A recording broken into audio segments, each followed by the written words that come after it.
Okay, so the goal here is to convert a motor like this into a motor like this. And the way you're gonna do that is you're gonna find some wire. There's some old speaker wire, and you pull it apart like that, and you cut about a 3-inch piece or 4-inch piece, doesn't really matter. Good to have them roughly the same length. And you find the right piece to strip this with. You got to do a little trial and error.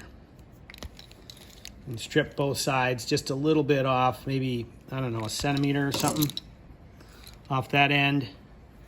Twist it. And then you feed it through this.